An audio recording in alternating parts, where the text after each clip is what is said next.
everybody, to Hooligan Radio. For those of you that have been joining us through the stream, we are on our last episode, so thank you very much for joining. For those of you who are joining us through the radio world, thank you again for joining here to another episode of Hooligan Radio. I am one of the three co-hosts, Zach. I'm also joined here by Josh and Isaiah. How are you both doing this fine evening? I'm doing amazing. I am getting pretty hungry because, as I said in the last episode, I haven't really eaten many solids in the last 3 days. But we'll figure that out later. But I'm doing well. Awesome. Well, hopefully we won't keep you too long here, but we do have some pretty good content I'll be covering here shortly. Hank the Tank. We're going to be jumping into some underrated chain restaurants with Josh's top three. And then Isaiah is going to be giving us a breakdown of the winter and spring games for all of the big consoles and PC there. So, if we don't have anything else to say, you guys want to learn a little bit about Hank the Tank? Absolutely. Well, I should first start off. Have either of you heard of the social media sensation Hank the Tank over the last? I have not. I have not. All right. So maybe it's not that social media. All right. So Hank the Tank is a 500-pound black bear who's been given the nickname Hank the Tank. And he essentially is a menace to a city around Lake Tahoe. Essentially, this 500-pound black bear is just rummaging around looking for meals.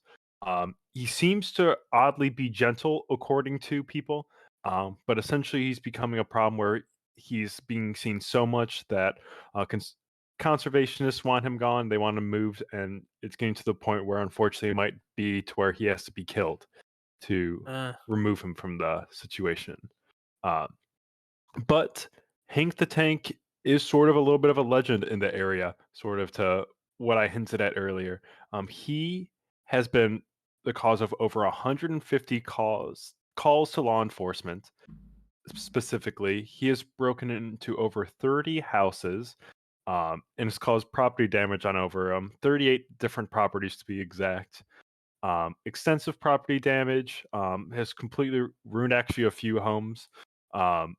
And his destruction seems to be only getting a little bit worse, which is why the conservatives in the park around the areas are under a little bit of pressure to do something about Hank. Have either of you seen a picture of Hank the Tank? I should first. He's a big old bear. He is. He's huge. I've seen one now in this article. He is. I'm going to post that article there in the Twitter world for those listeners out there who want to take a peek. He is a plump little boy, to say the least. But he, first off, what's your guys' intake on Hank the Tank? Is he truly the menace as some of you steam? Does he need to be taken care of, possibly even killed with what he's been doing? Nah. Look, I mean, I know the bears are fast, okay, but if you can't outrun this thing, you ain't got no hope. I mean, this guy looks like he can barely walk. I don't know. How fast can a bear run? I think that this is how urban legends get, started. Like there's that weird thing where people like leave their shoes out for Santa Claus. See, we got to get a Hank the Tank holiday, right? And everybody leaves out, a little bit of food for Hank the Tank until he goes off and he's like, he does it himself, bro. You don't need to get him killed. Right, this bear looks like what I am. Can run 30 miles an hour. That's lean though. So what do we guessing Hank can do? Maybe half 14? that, 15. All right. So I was gonna say this bear is what I imagined as a kid bears looked like when they first come out of hibernation. When I used to think bears like slept for 4 months. Yeah, but unfortunately, it seems like conservatives are definitely taking the more kill route, which is sort of why it's getting a lot more press. People are urging the parks to try to do anything to help essentially relocate the bear. People are reaching out to not necessarily humane societies, but reaching out to wilderness conservations and things like that. Supposedly, there are a few parks that are set up or are willing to take Hank if he is captured, which is also becoming the issue, is either essentially locating him and keeping him. With all of the hoopla around Hank, neighbors around the area are essentially trying to keep Hank going.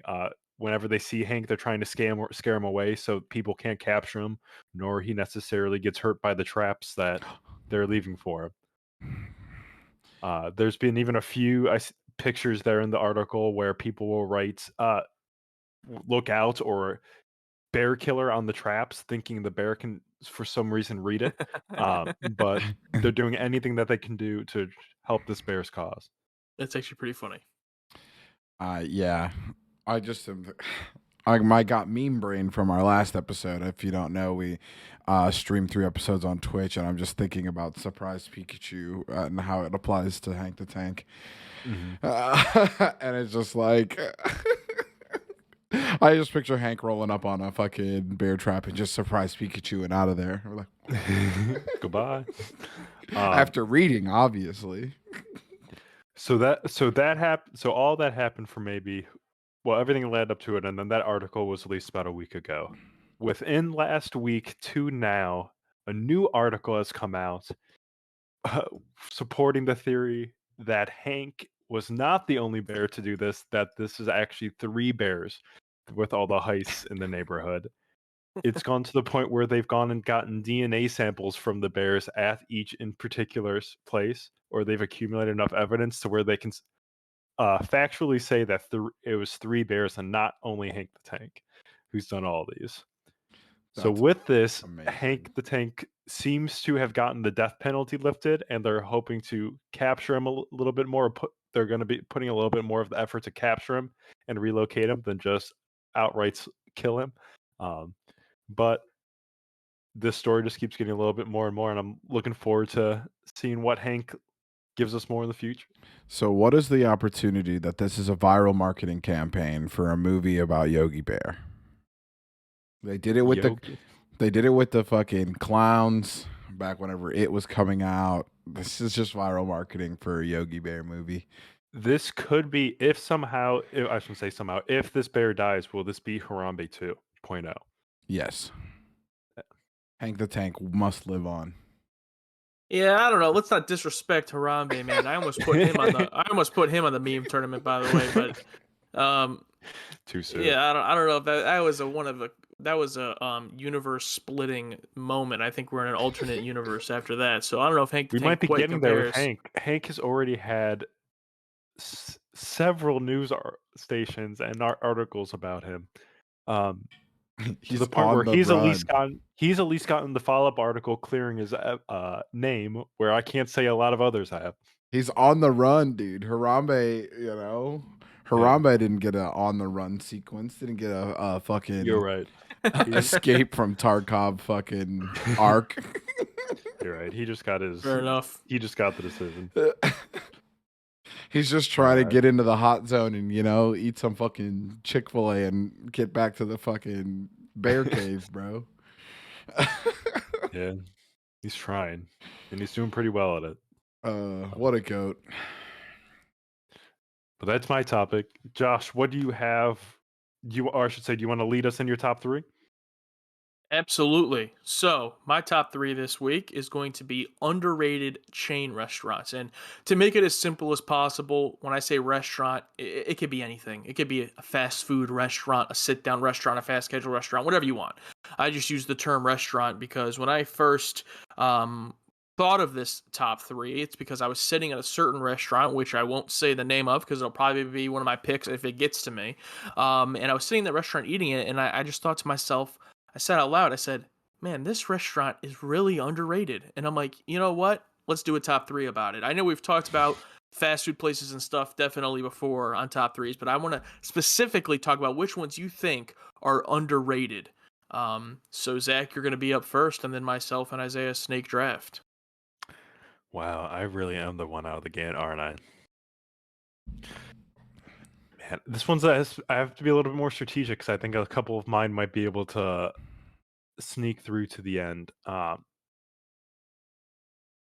I'm going to start with that I don't think it's enough credit. Dairy Queen. Fucking good one, man. That's a good one. You get not. It's just one of the only restaurants that encompasses the entire main menu, appetizer, as well as dessert perfectly. yeah, you can get like an ice cream cone or like a McFlurry from McDonald's, but it's not necessarily where you can get like a banana split or like the decadent Blizzard with it. But you're still getting the same quality, if not better. I would probably argue that I like Dairy Queen's food even a little bit more than a McDonald's and a Burger King, just because it seems to be more prepared and not necessarily so fast food. It's still sort of under the realm as like a Panera Bread, or it's starting to get there with how it seems to be taking it a little bit more. Um, Yeah. but yeah, Dairy Queen. I was gonna say the fact that Dairy Queen, which is an ice cream place, has food that's better than a majority of fast food places is insane. Like it's a good fast food restaurant that's also a dessert place, and it does get a little bit pricey. I'd say sometimes it's like, all right, Dairy Queen, chill. Like I don't need to pay $40 for this cheeseburger and ice cream cone, but yeah, great pick though.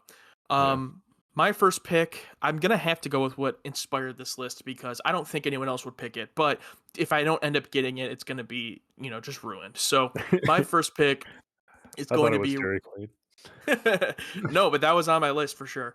My first pick is going to be Red Robin. I think Red Robin, if you like burgers, Red Robin is the best chain restaurant. Because remember, this is chain restaurants and fast food places. So not obviously there's better burger places out there, but as a chain restaurant, I think Red Robin is the best. And the best thing about it is if you're not a burger fan, so I love burgers. My wife does not like burgers. We both love Red Robin because not only is it a burger place, it has chicken sandwiches, pasta, the sides. You have bottomless fries, bottomless veggies. I mean, there's just so much there. The desserts are good. I don't think it's the best restaurant in the world, but I think it's an incredibly underrated chain restaurant. So that'll be my number one pick.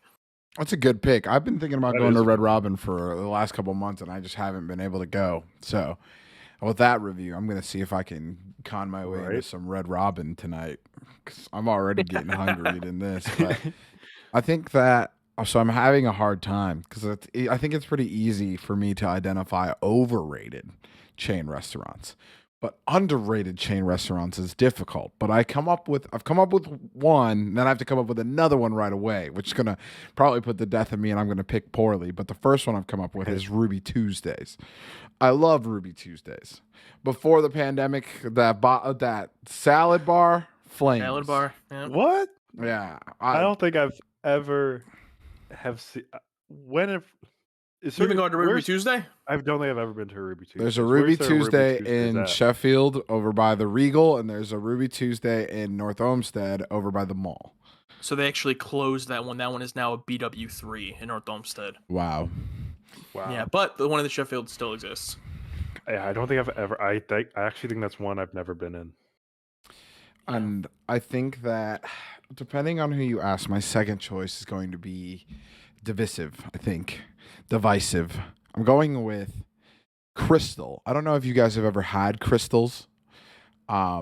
Basically, everybody I've ever talked to has just said that it is the knockoff of White Castle. But I will sit down and I will tell you straight to your face, Crystal is better than White Castle. Interesting. Wow, I've never had it. I don't think they have them by us. I don't believe they have them Yeah. up there, but I don't yes. think so. I would go. All right. I can't eat them because they're so fucking good, and you eat a couple too good. sliders. You eat a couple Yeah. sliders, and you're like, I could eat a couple more sliders, and then you're eating, 4,000 sliders. Yeah. I got some more burger places, but I'll save them for the honorable mentions because I don't want my list to be full of burger places. So my number 2 this is more of fast casual, but I think Qdoba is extremely underrated. Absolutely. Zach, when we went to your wedding the night before, we got Qdoba and brought it back to the hotel and just like fell in love with it. We don't have any anymore up here. The ones closed around us, so we have actually gone down to Columbus and gotten Qdoba because it's the closest one to us. Really? Not That's just awesome. went and grabbed it and went back home. We did other things, but we've gone down there. I would be lying if I told you that I haven't done that before for other fast food restaurants. Part of the itinerary, bro. Yeah. Absolutely. So it is. I mean, I love Chipotle myself, but I think that Qdoba just takes it for that type of food to the next level. And there's something about it that's just it hits different. So that has to be my number 2. Qdoba does slap. I do love Qdoba and Moe's. I'm going to throw Moe's out there just as an honorable mention already, because I won't say that one out of my list. Number two I got two back to back, right? Yep. All right. So I do want to throw a burger one on there, or one that's a little bit more fast foody, and that's going to be Culver's for me. Really haven't had Culver's till the last few years. Really, it wasn't big around us at all. Had it a few times at college, and fell in love with it. And it's starting to make its way up here a little bit more towards the Columbus area. And man, something about a buttered bun, you just need it like that every single time going forward.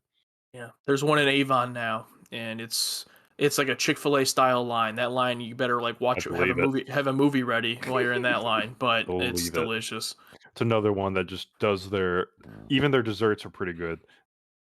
And then the last one, I think this one might be my top underrated one, or my favorite underrated one, and that's going to be Quaker Steak and Lube. They have I think they have arguably some of the most underrated wings, underrated food in general, but just even like their features or promotions they have are unreal.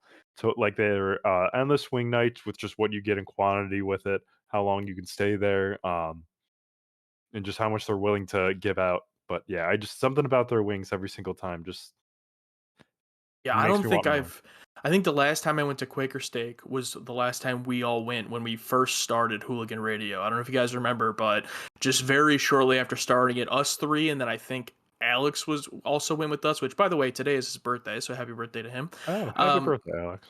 I think we all went there, and that was the last time, I believe, and man, that place was huge part of when we were all in high school. That place was amazing. I got to go back there sometime. It's always one of those places that's on like just the edge of like my mind when I'm thinking of somewhere to eat, like, oh, that's an option, but I never end up going there. It's also really busy all the time too. Yeah. It's probably not a good time to go. I think that there's currently, or there was recently, a wing shortage, so you might end up paying premium if you go there soon. But damn, those wing nights back in the day were golden. Yeah, the buffet, yeah. And then also they just opened up a Wingstop right by me, so it's hard to pass that up to go over to Quaker Steak. But yeah, that's a good one. My last one, so I wanted my list to be one restaurant, one fast casual, and one fast food. So this one will be fast food, and I also wanted each one to kind of be a different genre of food. So with this one, I'm going to go in the realm of fried chicken, and I'm going to go with Raising Cane's chicken tenders. That place, it's simple. They got chicken tenders or get the fuck out. That's all they got. That's their entire menu, and it's amazing. They're delicious. And they opened one in near me in North Olmsted, but they had one already in Strongsville. And yeah, I love it. And what the hell is up? I was thinking about this the other day. As popular as burger places are for fast food, like most fast food places, hamburger, but it's like every fast food chicken place, their line is just always packed. Like, it's like Raising Cane's, Popeyes, Chick-fil-A. Good luck getting any of those. So, like, It's just I think fried chicken's like the most popular thing, at least in my area. I don't know about down there for you, Isaiah. I'm sure maybe even more so. But, yeah, I'm going to go with Raising Cane's. There is like an oversaturation of chicken places here. So, but the one that's down here that does really well is Zaxby's, which does kind of the same thing. I've heard of that. It's very good, but leaving me with the last spot, I think that I'm going to. I don't know if you guys have ever been to a Ponderosa. Oh my! Ponderosa is the most underrated fucking. There should be more Ponderosas. I don't know if there actually should. I think there should actually just remain. I want them to remain the perfect amount they have. Close half of the subways in the world, replace them all with Ponderosas. They need to be like Best Buys and just be artifacts, but they still need to exist. So I haven't been to a Ponderosa since I was a child because that's when they closed all the ones near me. But it's a buffet place, correct? Yes. And they have some of the best. Their chicken wings are the fucking goat. I don't know why. They're so fucking good. Everything there is just so good. It's so mediocre, but it's just so good. So good. It's the only buffet that I think does not have sneeze guards, but it's so good. Kendall and I, friend of the podcast, Kendall and I, one time drove from Bowling Green, Ohio to Detroit. I was with you. Yeah. Oh, were you? I don't remember who was with us. I just remember Kendall being like, "We're going to Ponderosa." Brad was with us too. We were just like, "Yeah, we're gonna make this a thing." We drove to Detroit. That 3 hours?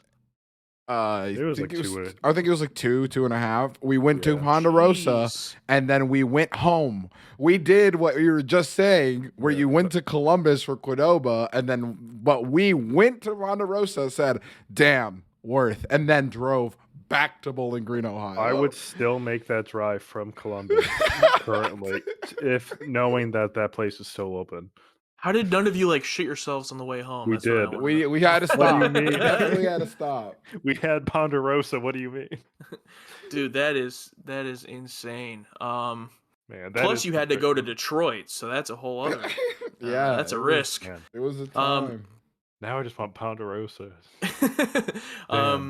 Honorable mentions. I gotta say one, Cracker Barrel, low key underrated. Low key underrated for sure. That could definitely make my list. Mhm. You guys have any others? Ah, Like I said, this one was pretty tough for me because I feel like yeah. a lot of stuff is adequately rated. Or overrated, as you said. I think that Popeyes was underrated, and then they got their chicken sandwich, and then that put Yeah. them into an adequate rating. But yeah, dude, now I'm thinking about Ponderosa. We gotta stop doing food topics, Yeah, dude. or we gotta do food. Last topic of the day, food topics that I Food. can get. Yeah. Yeah. And then lastly, I just wanted to say, because I said I wasn't going to do burger ones on my list, Brown Bag Burger and Five Guys, I think, are both underrated. Five Guys, everyone complains it's too expensive, but it's like, dude, you get like a burger the size of your head and it's like freshly made. I think it's worth the cost. But you can't go there all the time because you'll clog your arteries. I think that the key to eating at Five Guys is going with the little burger instead of getting the double patty, save you a little bit of money, and then load it up with toppings. I one time got a hot dog at Five Guys. You're Worst savage. mistake of my life. You're fucking savage. It was great, but it was like, I'm pretty sure it was more than a hamburger, and it was just not even close to the same size. I'm just like, what the hell is this? But it's so Absolute. good. That's like the fillet of fish of Five Guys. Yeah. It's what you let me go scrape this off the freezer in the back. I'll be back. All right, well, that's it for the top three. Great top threes today. Really enjoyed those. Up next, our last topic of the day, the main topic. Isaiah, what do you got for us? I need one quick break. I need to get my cable really quick for my headset. It's about to die. I'll be back in 5 seconds. That's fine. Isaiah, I'm sure you could still just like introduce it if you want. Yeah. So yeah, feel free to do that.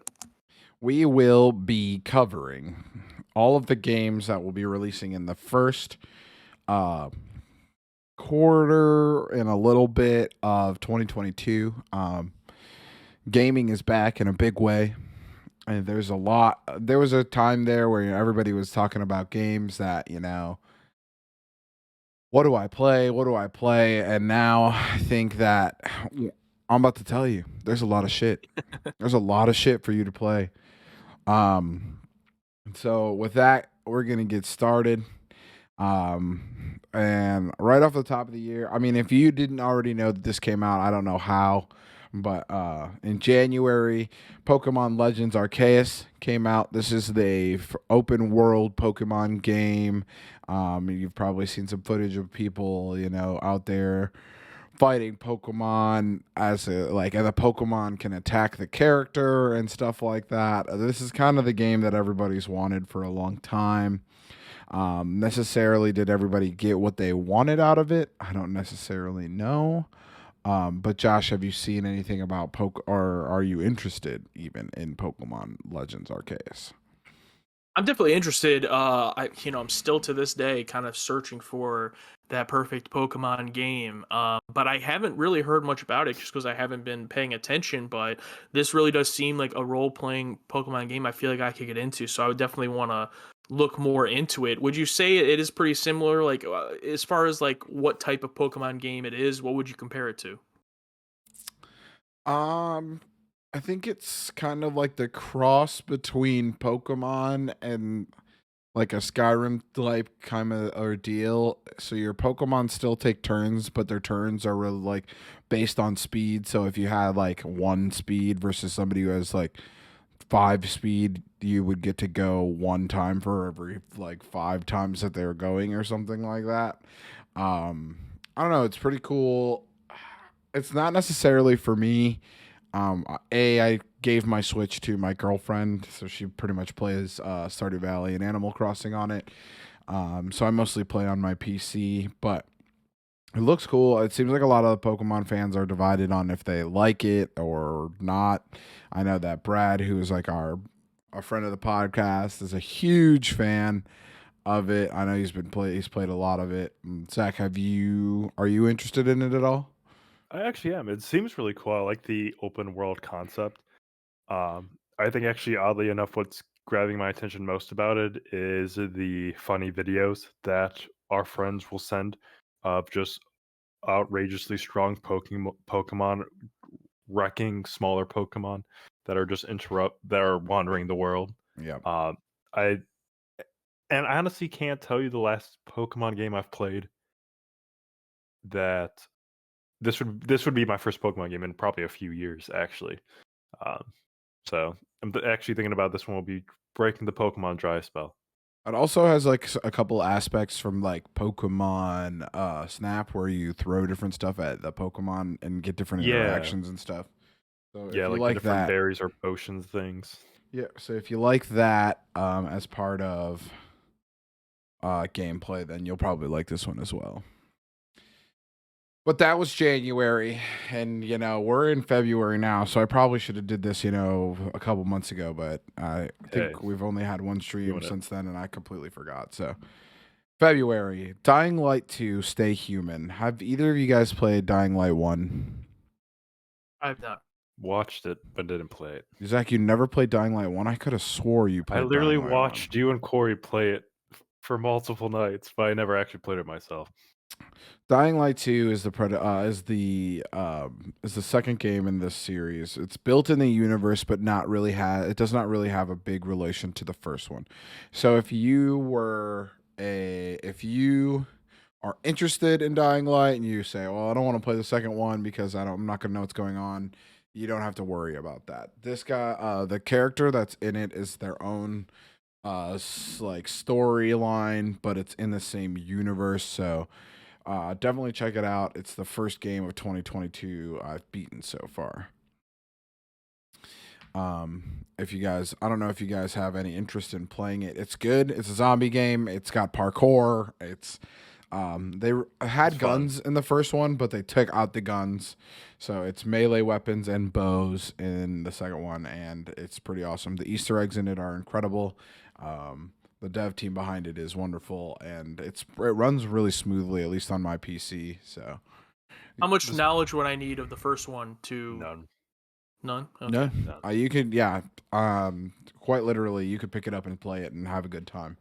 For sure. The storylines are not even connected. And if you really wanted to know more about the universe, you could watch a video on the first one and it'll tell you about basically the universe and stuff like that. But basically all you need to know is that there's zombies, and that happened because of gross neglect from some power. I don't remember if it's a company or if it's a government thing, but yeah. It's good. I liked it. Like I said, I beat it, and the storyline is good. It's one of those games where you have like choices to make that impact the story. So there are two paths. There's the peacekeepers, and then there's like the outsiders path. And you can kind of align with whichever side you want. So it's cool if you are looking for a new game to play. It's also multiplayer, so you could run around the city with your friends. And play it as well. So I played it with a buddy of mine, and we were doing parkour stuff and trying different things and helping each other out with different things like that as well. So big fan of that one. The next one on the list is a little controversial. Cyberpunk 2077 is coming out for the PlayStation 5 and the Xbox Series X and S. Did you guys play this whenever it first came out? No, all I did was see a bunch of videos of how broken it was. Yeah. So with the release on PlayStation 5 and Xbox Series X is coming a huge patch to fix most of that broken stuff, add more content. They're actually adding in police chases as well, which were not a part of the original game release. And it looks good. I think that in my lull of games to play, I think I'm going because I already own this, right? I didn't return it or anything, so I might boot it up and make a new character and play a certain because there's multiple different backstories you could play as, play a different backstory, and I don't know, give it another chance. But yeah, so that came out on the new consoles on February 15th. PlayStation exclusive next, we have Horizon Forbidden West. Have you guys played any of the Horizon games? Yeah, I played the first one and loved it. I haven't, but I think Isaiah Devin mentioned it to you after I was leaving from the last episode, but he's been hyping up this game a lot to me. Yeah, so if you haven't played the first one, the second one's probably not going to make a ton of sense. But I wouldn't let it deter you from getting interested in the games. Horizon, it's basically you follow the main character Aloy as she is she's in the future where robots have basically taken over the world and they are dinosaurs basically. So you're fighting robot dinosaurs. It's fucking sick. It's the number one thing that makes me wish I had a PlayStation 5 at this point in time. But yeah, definitely if you have a PlayStation 5 and you're looking for a game. It came out with the PS4 too, though. It did come out for the PS4, and I heard that it runs pretty well on the PlayStation 4. I don't have my PlayStation 4 anymore. So, okay. Makes sense. So with that, if you have a PlayStation 5 and you're not currently going to be playing, Cyberpunk 2077 or the next game on the list, this one might be a good one for you.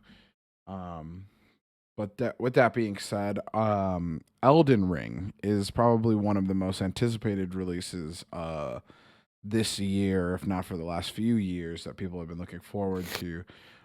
This is a open world game built in the Dark Souls universe by the From Software team. Are either of you guys Dark Souls players?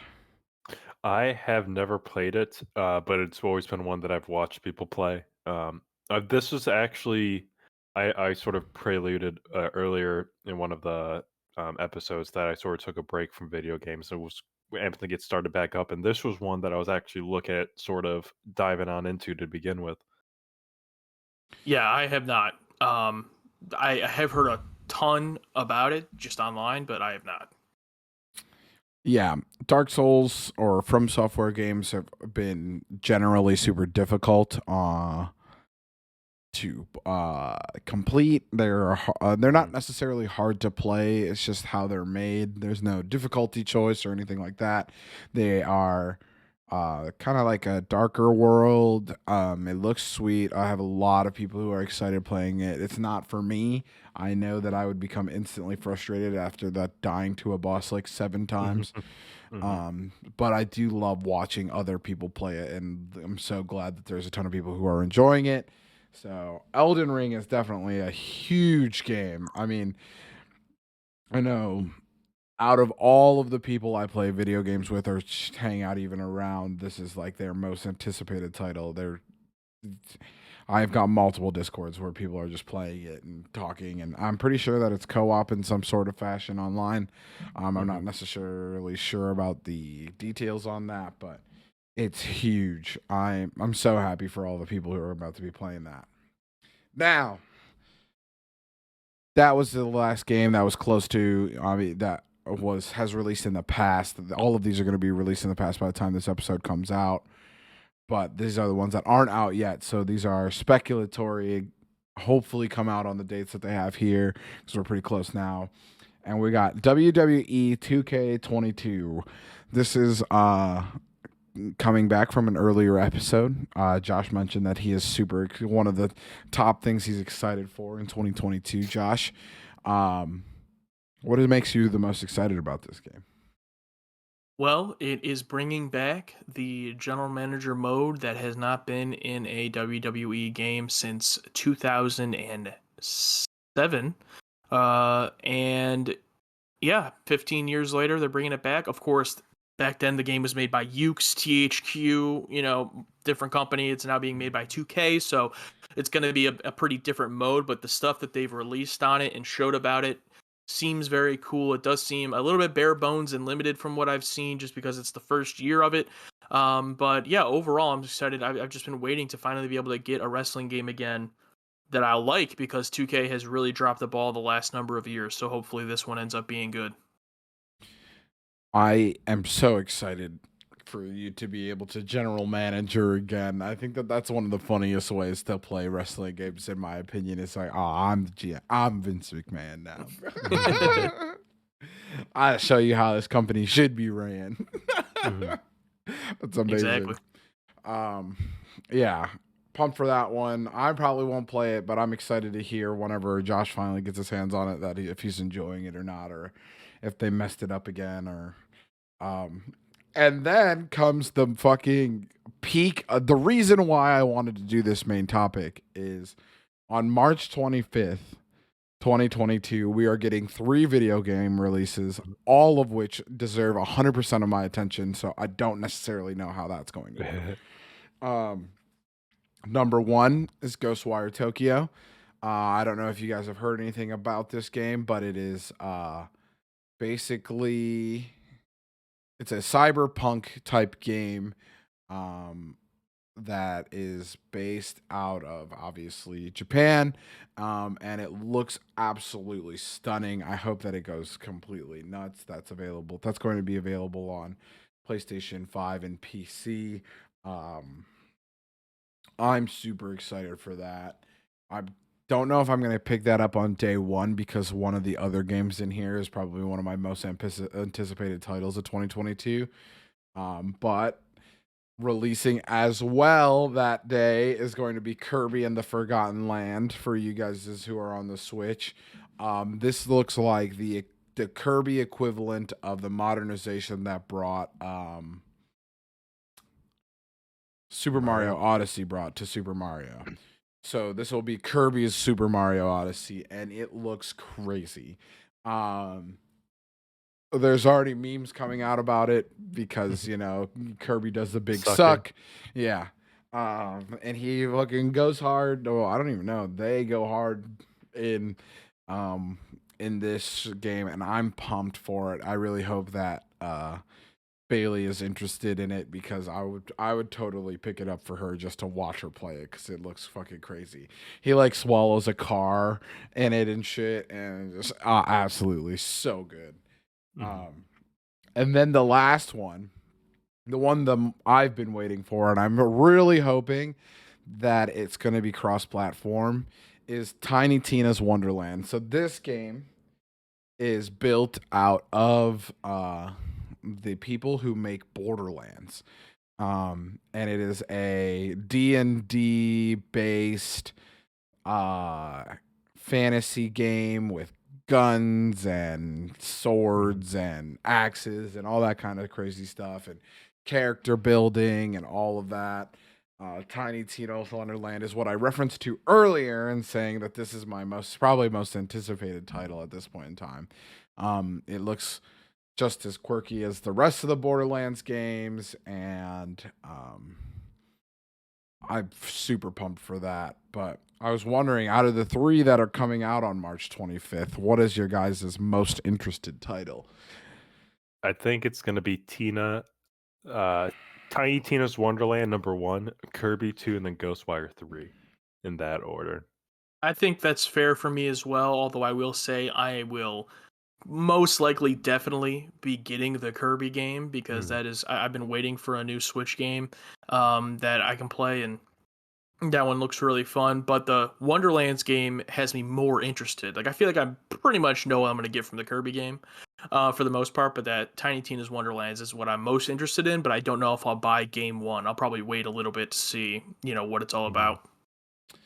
Yeah, I'm hoping that whenever we get closer to release, we'll get some more details on if we can play cross-platform together, because I think it would be sick if we could get us to play it together. If we could even figure out a way to maybe stream the 3 of us playing it together, that'd be hilarious. Awesome. Yeah.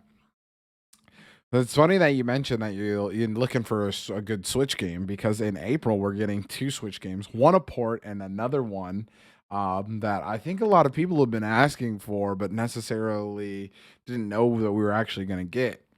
So, on April 20th, 420, haha, funny number, yes. We're getting the Switch port of Star Wars: The Force Unleashed. Have you guys played The Force Unleashed? I have. The Force Unleashed is my favorite Star Wars game by far. Um, I Whenever they announced that this was coming to Switch, my mind was fucking blown. If the port is good, I'm assuming it is because it's kind of an older game. This is going to be one of the funner games to play on Switch, I think, because it's definitely gives you a lot of the Star Wars feel and a lot of the power that comes with it being a Jedi or something along those lines, right? So if you're looking for something, obviously, it's probably been a few years since the last time you played The Force Unleashed. I think it's going to be worth picking up. I don't know what the price point's going to be. Maybe that'll be a factor on if you want to, buy an old game that got ported at full price. Probably not, but I don't know, man. The Force Unleashed, it's a good one. It's a good one. I'm so happy that they brought it up. And then my most anticipated Switch title, and I'm very excited to buy this for Bailey and I, is Nintendo Switch Sports, which will be the Nintendo Switch version of Wii Sports. Are you guys interested in getting down on a little bit of Nintendo Switch Sports? Absolutely. 100%. This probably has been something that I think a lot of people have been waiting for, whether they wanted, whether they knew it or not. Excuse me, there. This is my voice. Because it's just so fun. Everyone can do it. And I imagine with the growing, because we necessarily didn't have the availability of online with the first essential installment of like Wii Sports and everything. Having that with like the Switch, I imagine it's going to take it to another level. Yeah, and I think it's a little bit weird that they have volleyball, badminton, and tennis, like all very similar in the same game. Yeah. But they have bowling. That's the number one, and then they also announced golf for it. So yeah, I'm pretty excited. I'd definitely be getting that one. Yeah, I think that what Zach said was right. I think this is something that people like wanted but didn't necessarily know that they wanted, and I am pumped for it. I think that it's going to be so much fun.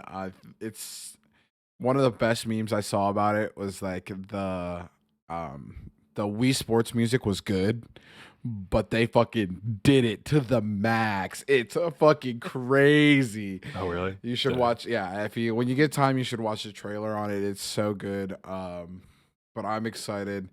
Nonetheless, it's gonna be fun times. I mean, I can remember the thing that's crazy to me is that like, if you think about it like this, when the Wii came out, Wii Sports was free included with your Wii, and it caught so hard that they were like, we got to make a fucking sequel, and we're gonna sell it, and people are gonna buy it, and there are a ton of people that are excited for it. I'm pumped, dude. I also, it's like before, whenever we were younger, I feel like, oh, Wii Sports came out, we're like, oh, this is video games are gonna try to get me up to get up and move. Lame. But this one, I'm like, I'm pumped. I'm pumped to get out. I'm pumped to get up and move with the Switch controllers, bro. Throw a few bowling balls or, box or something like that. Volleyball looks kind of sick, though. Because you do like the different motions with the Wii, with a Nintendo Switch controller, like to bump and set and spike. It'll be cool, I think. And then I think later on in this year is going to be another Super Switch game, which is the new Strikers game, but I'll leave that for a review later. The whole topic. Yeah. But yeah, I just wanted to, get those games out there on everybody's list and make sure that everybody was aware and try to push more people to get Tiny Tina's Wonderland so that I have people to play with while everybody else is playing Elden Ring. Yeah. Is there anything on this list that stands really out to you? We'll start with Zach. What about you? What's really got your eye? Just the entire day of March 25th. Seemed other than some of like Elden Ring and Horizon Forbidden West that's already been announced and it's already been out, I should say. That's the next big day that at least has my eye. Yeah, it's crazy to me because I remember when games used to come out on a Tuesday, like almost all games came out on Tuesday, and you would end up having to take off either the Tuesday or the whatever Wednesday after or Yeah. something. This is coming out on a Friday, so I might take that long weekend and dive into a couple of these different games. Who knows? What about you, Josh? Anything on the list that's got you amped to check out, or? Well, I'm definitely excited for that Tiny Tina's Wonderlands too. I think that's the main one for all of us that sticks out on the list. But beyond that, I think hopefully this could become the year that I justify, that Nintendo Switch purchase, because the first year that I bought it, I think was 2018. And I bought it and I loved it, back then. But really, since 2018, it's been hard. It's been a struggle trying to find games to turn on the Switch for. My wife plays it a lot, but for me, not a ton. And I think with Nintendo Switch Sports, the Kirby game, and even looking back and seeing if the Pokemon Legends game is something I'm interested in, it could be finally, the time that I jump back into that system. Oh, the revival of the Switch, yeah. The Switch slate for 2022 is looking good, and Nintendo likes to announce things same year in some of their directs, so I think 2022 is going to be a big year for people who have Switches. I'm hoping, my fingers crossed, and they'll always will be for the Switch Pro, the high-end version of the Switch, is what I'm waiting on to buy myself one. But it's good to know that I have one in the household. If Josh comes back and goes, Kirby is the best game I've ever fucking played, I'm gonna go, all right, babe, I gotta steal your Switch. I gotta play this. And let me also just say, to kind of wrap everything up here from the stream in general, talk about stress-inducing board games. My wife, you mentioned it, Isaiah, but my wife really likes to play Stardew Valley on the Switch, and we actually bought the board game version of Stardew Valley, and I tried playing it with her, and I just thought to myself, I'm like, how do you play this on the Switch and not get so stressed out? It is one of the most stress-inducing games I've ever played. Yeah, it's definitely a good one for sure. But yeah, so the game slate for you guys. I just wanted to let everybody know Tiny Tina's Wonderland coming out March 25th. Please play it. I don't want to see the game die. I'm really, really excited about it. I hope that there's other people out there who are excited as well. But with that, I think that's all we got. So, Zach, I'm going to let you have I know you wanted every stream. Who do you want to thank, man? I, of course, want to thank the listeners first most, because we wouldn't be doing this without them, of course. Josh, what about you? Yeah, I want to thank Devin, my brother, who came on to guest with us today, and also always helps us out with the stream as well through watching, as well as kind of helping us mod too. So yeah. Nice. And I want to thank our significant others supporting us on the stream, in and out of the chat, behind the scenes with topic ideas. And I think we could thank Surger Burger. And I mean, we got a whole legion of people that helped us get as far as we are today. But we'd be here for another hour, bro, and I'm getting hungry after talking about Ponderosa. I'm starving, yeah, dude. No more food topics in the third episode. That is a rule. It's a ban. All right. Absolutely. Zach, are you ready? I'm ready. 3, 2, 1. Bye.